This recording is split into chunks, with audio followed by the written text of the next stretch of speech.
Hi நார்ஜிஷாம் ஷாவை செலகுட்டீஸ் எப்படி இருக்கீங்க? நல்லா இருக்கீங்களா? Food area Tamil YouTuber Jabbar அவர்கள் 50 நாளில் 5 கோடி ரூபாய் சம்பாதிச்சிருக்காரு. அதனுடைய ரகசியம் என்ன? 50 பைசாவில் ஆரம்பித்த அவருடைய ஜேர்னி, தேர்ட் ஸ்டாண்ட் மட்டுமே படித்த ஒரு பையன் இன்னைக்கு தமிழ்நாட்டிலேருந்து துபாயில் போய் ஒரு ஹோட்டல் ஸ்டார்ட் பண்ணுறாரு. இன்னும் 4 ஹோட்டல் ஸ்டார்ட் பண்ண போகிறாரு. அதற்கு பின்னாடி இருக்கக்கூடிய பெயின் என்ன? ஜப்பார் அவருடைய ஜேர்னியில் நீ இர்ஃபான் ஃபோட்டோவையும் போட்டிருக்க, மதன் கௌரி ஃபோட்டோவையும் போட்டிருக்கே, அதற்கு என்னப்பா காரணம் அப்படின்னு கேட்டிங்கன்னா, இந்த வீடியோவை பாருங்கள். தமிழ்நாட்டில் ட்ரிப்ளிகேன்லேருந்து ஆரம்பித்து அவருடைய ஜேர்னி எப்படி துபாய் வரையும் இன்றைக்கி போயிருக்கு அப்படின்றதையும், ஸோ மதன் கௌரி இர்ஃபான் வியூ அவங்களுடைய ஃபோட்டோ போட்டதுக்கான காரணமும் இந்த வீடியோவில் உங்களுக்கு வந்து புரியும். சரிங்களா? வீடியோக்குள்ளே போகிறதுக்கு முன்னாடி அவர் பிரியாணி மூலியமாக இன்றைக்கி வந்து சம்பாரிச்சிட்டு இருக்காரு. நான் கோடிங் போட்டு நானும் சம்பாதிக்கலாம்னு நினைக்கிறேன், ஆனால் ஐடி கோர்ஸ் படிக்கலையே அப்படின்னு நினச்சிங்கன்னா, நீங்கள் எனி டிகிரி படிச்சிருந்தாலும் சரி, நீங்கள் என்ன பண்ணலாம்னா ராஜலட்சுமி எட்வர்ஸில் data science, Java, Python, full stack development இந்த மாதிரியான கோர்சஸ் படித்து நீங்கள் ஐடி வேலைகளில் ஜாயின் பண்ணலாம். இவங்க உங்களுக்கு தமிழ்லையும் கிளாஸ் எடுக்கிறாங்க, இங்கிலீஷ்லையும் கிளாஸ் எடுக்கிறாங்க, ஆன்லைன் கிளாஸஸும் இருக்குது, ரெக்கார்டிங் கிளாஸஸும் இருக்குது. அது மட்டும் இல்லாமல் சாட்டர்டே சண்டேல உங்களுக்கு ஏதுவான டைமில் எடுக்கிறாங்க. உங்களால் ஃபீஸ் கட்ட முடியலைன்னா இஎம்ஐ முறையிலும் உங்களால் ஃபீஸ் கட்ட முடியும். அது மட்டும் இல்லாமல் படித்து முடித்ததுக்கப்புறம் 100% ஜாப் சப்போர்ட்டும் உங்களுக்கு கொடுக்குறாங்க. இந்த ராஜலட்சுமி எட்வர்ஸ் யார் நடத்துகிறாங்க அப்படின்னு கேட்டிங்கன்னா, 25 வருடத்துக்கு மேலாக எஜுகேஷனல் இண்டஸ்ட்ரியில் எக்ஸ்பீரியன்ஸ் இருக்கக்கூடிய ராஜலட்சுமி இன்ஸ்டியூட் தான் ராஜலட்சுமி எட்வர்ஸ் நடத்துகிறாங்க. இதில் படித்து நீங்களும் ஐடி வேலையில் ஜாயின் பண்ணலாம். அதற்கான லிங்க் பின் டு டாப்லையும் கொடுத்துருக்கேன், டிஸ்கிரிப்ஷன்லையும் கொடுத்துருக்கேன். அவங்கள நீங்கள் காண்டாக்ட் பண்ணலாம். ஜப்பார் பாய் அவர் ட்ரிபிள் இருக்கக்கூடிய ஐசோஸில் தான் அவங்களுடைய ஃபேமிலி இருக்குது. அவங்களுடைய தாத்தா, இவர் சின்ன வயசாக இருக்கும்போது அவங்க தாத்தா பிரியாணி சமைப்பார். பிரியாணி சமைக்கிறது தான் அவங்களுடைய தொழிலாக அவங்க தாத்தாவுக்கு இருந்திருக்கு. கல்யாண வீடுகளில் சமைக்கிறது, இந்த மாதிரி ஆர்டர்ஸ் சமைக்கிறதுன்னு சொல்லிட்டு அப்படி சமைக்கும் போது வடி பிரியாணி பண்ணுவார். அப்படி வடி பிரியாணி பண்ணிவிட்டு அந்த துணி இருக்குது பார்த்தீங்கன்னா, வெள்ளை துணி, அதை வீட்டில் காய போட்டிருப்பார். காய போட்டு காஞ்சி 4 நாள் ஆயிருக்குமா. 4 நாளுக்கு அப்புறமும் அந்த பிரியாணி ஸ்மெல் அப்படின்ற ஒரு விஷயம் இருக்குமா. இப்படி தான் சின்ன வயசில் அவருடைய ஜேர்னி ஸ்டார்ட் ஆயிருக்கு. ஜப்பார் பாய் அவர்களுக்கு பார்த்தீங்கன்னா படிப்பில் பெரிய அளவு நாட்டம் இல்லை. அதற்கு காரணம் படிப்பு வரல. தேர்ட் ஸ்டாண்டர்ட் படிச்சுட்டு இருக்கும் போதே படிப்பை நிறுத்த போகிறேன், நான் இனிமேல் சம்பாதிக்க போகிறேன், வேலைக்கு போக போகிறேன் அப்படின்னு சொல்லிட்டு வீட்டில் சொல்கிறாரு. சம்மடி வாங்குறாப்புல. சரிங்களா? அப்படி இருக்கும்போது காசு நிறையா சம்பாதிக்கணும் அப்படின்ற ஆர்வத்தில் தேர்ட் ஸ்டாண்டர்டில் என்ன பண்ணுறாரு அப்படின்னு பார்த்தீங்கன்னா, அந்த பர்ஸ் செய்கிற, பேக் செய்கிற ட்ரிபிள் இருக்கக்கூடிய ஒரு கடையில் வேலைக்கு ஜாயின் பண்ணுறாரு. வேலைக்கு ஜாயின் பண்ணும்போது 50 பைசாவில் ஸ்டார்ட் ஆகுது. அவர் அந்த கடையிலேருந்து வேலையை விடும்போது 5 ரூபாயில் முடியுது. சில வருடங்கள் அங்கே வேலை பார்க்குறாரு. அதுக்கப்புறம் பார்த்தீங்கன்னா, இந்த சீட் கவர்லாம் செய்வாங்க இல்லையா, சீட் கவரு, அப்புறம் டேங்க் கவரு, இந்த செய்கிற வேலைகள் அங்கேயும் போய் கற்றுக்கிறாரு. அங்கே ஒரு 20 ரூபீஸ் கிட்ட சேலரி அப்படின்னு சொல்லிட்டு அவருடைய ஜேர்னி கொஞ்சம் டெவலப் ஆகி போயிட்டுருக்கு. அப்படி போயிட்டே இருக்கும்போது லெதர் ஃபேக்ட்ரி இப்படி நிறைய இடத்துல வேலை பார்த்து 15 வயதில் முடிவு பண்ணுறாரு, இனிமேல் நம்ம யாருக்கும் அடிமையாக இருக்கக்கூடாது. அப்பப்போ நிறைய வேலைகள் பார்த்துருக்கோம், காசு சம்பாதிச்சிருக்கோம். அதில் ஒரு 20,000 ரூபாய் இருக்குது. இதை வச்சு நம்மளே மிஷின் வாங்கி போட்டு சீட் கவர் நம்மளே ரெடி பண்ணுறோம் அப்படின்னு சொல்லிட்டு 15 வயதில் முடிவெடுத்து 15லேருந்து 19 வயது வரை அந்த வேலை ஒரு பிஸ்னஸ் மேனாக மாறுறாரு. அப்படி மாறும்போது ஒரு மிஷின் 20,000 ரூபாய், தான் கூட வேலைக்கு ஆட்கள் அப்படின்றது, ஒரு மிஷின் அப்படின்றது அடுத்த வருஷமே 10 மிஷின் ஆகுது. 20 பேர் வேலைக்கு ஜாயின் பண்ணுறாங்க. இப்படி 15 வயதுலேருந்து 19 வயது வரைக்கும் நல்லா சம்பாதிக்கிறாரு. அந்த டேங்க் கவர், சீட் கவர், அந்த தொழிலில் இப்படி போயிட்டு இருக்கும்போது திடீர்னு அந்த பிஸ்னஸ் லாஸ், ஜீரோவில் போய் முடியுது. அதுக்கு காரணம் என்னன்னா, அவருடைய 19வது வயதில் டெல்லியிலேருந்து ரொம்ப சீப் அண்ட் பெஸ்ட்டாக கவர்ஸ் வர ஆரம்பிக்குது. Readymade covers, seat covers.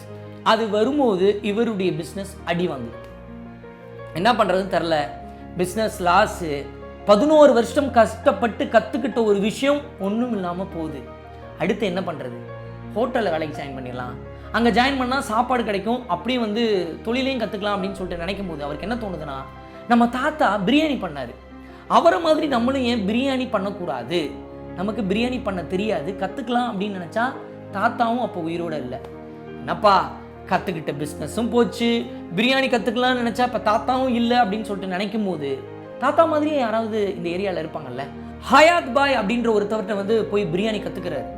Biryani கற்றுக்க ஆரம்பித்து 3 மாதத்தில் எப்படி பிரியாணி பண்ணுறது அப்படின்ற ஒரு வித்தையை கற்றுக்கிட்டு, அதுக்கப்புறம் என்ன பண்ணுறாருன்னா, அந்த முதலாளியாக இருந்த ஒரு மைண்ட் செட் இருக்குது பார்த்தீங்களா, நம்ம வேலை பார்த்துட்ருக்கோம், கற்றுக்கிட்டோம், அடுத்து நம்ம ஏதாவது பண்ணணும் அப்படின்னு சொல்லிட்டு விசிட்டிங் கார்டு அடித்து தெரிஞ்சவங்களுக்குலாம் கொடுக்க ஆரம்பிக்கிறார். இப்போ தெரிஞ்சவங்களுக்குலாம் கொடுக்கும்போது 150 கிலோ பிரியாணி ஆர்டர் வருது.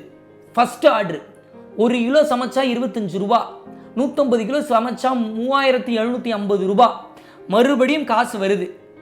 6 மாதம் மறுபடியும் தொழிலாளியாக இருந்தோம், மறுபடியும் முதலாளியாக மாறிடலாம் அப்படின்னு சொல்லிட்டு 19 வயசில் ஆரம்பித்த அந்த பயணம் 24 வருஷமாக இந்த பிரியாணி அப்படின்றது வந்து பார்த்தீங்கன்னா கல்யாண ஆர்டர்ஸ் இது எல்லாமே வந்து பண்ண ஆரம்பிக்கிறாரு. எங்கெங்கெல்லாம் கல்யாண ஆர்டர் வருதோ ஜப்பார் பாய் பிரியாணி போடலாம் அப்படின்னு சொல்லிட்டு சொல்கிறாங்க. இப்படியே வந்து டெவலப் ஆகி நல்லா சம்பாதிக்கிறாரு.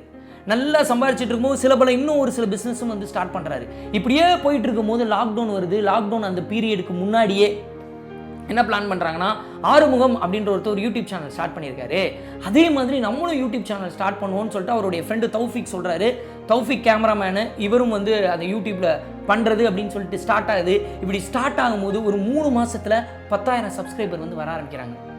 7 மாதத்தில் 8 லட்சம் சப்ஸ்கிரைபர் வந்து வர ஆரம்பிக்கிறாங்க. அப்படி வர ஆரம்பித்த சப்ஸ்கிரைபர் ஒரு சிலர் நானும் பிரியாணி கடை வச்சுருக்கேன், எனக்கு பெருசாக ஓட்டம் இல்லை அப்படின்னு சொல்லும்போது தன்னுடைய தொழில் ரகசியத்தை அவர் கடைக்கே போய் பண்ணி கொடுக்குறாரு. இவங்க தான் ஷாப்புடைய ஓனர்.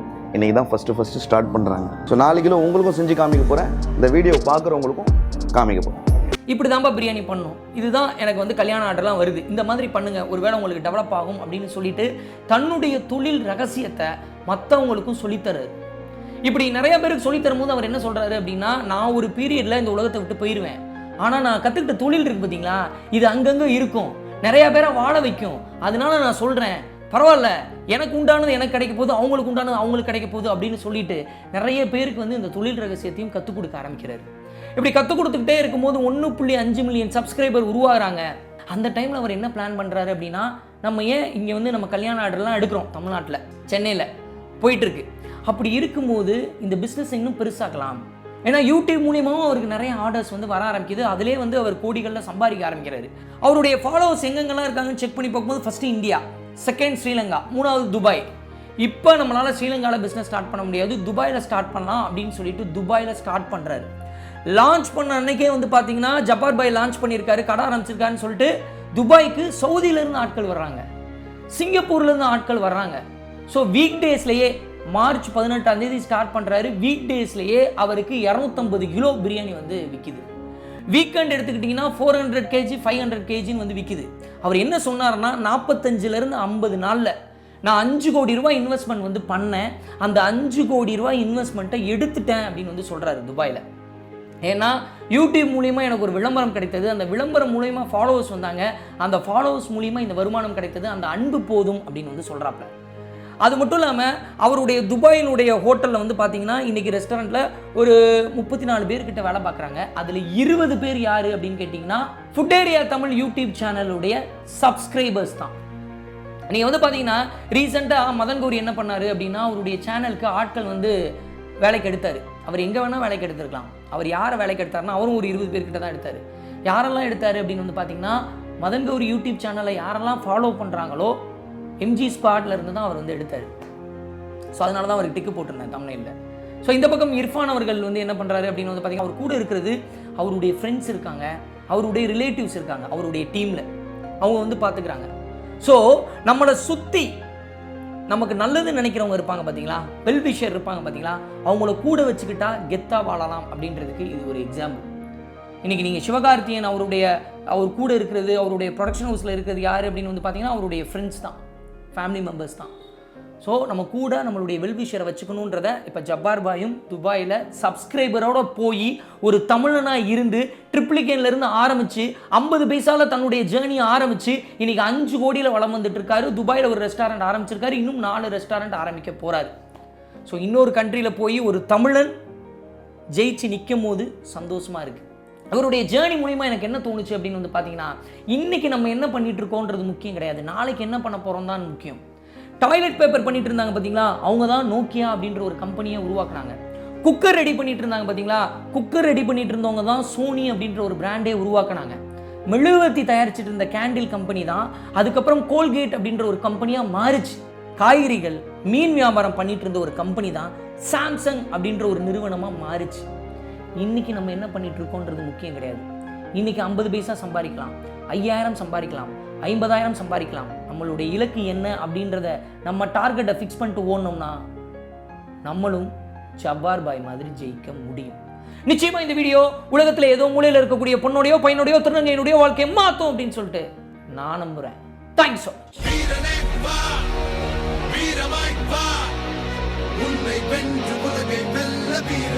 பாபா.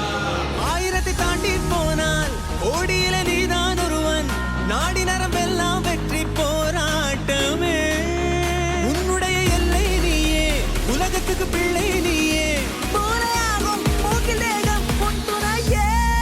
வீரனை வா, வீரமாய் வா. உன்னை வென்று உலகை வெல்ல வீறு கொண்டு பாபா. 1000 தாண்டி போனால் கோடியில நீதான் ஒருவன். நாடி நரம்பெல்லாம் வெற்றி போராட்டமே. உன்னுடைய எல்லை நீயே, உலகத்துக்கு பிள்ளை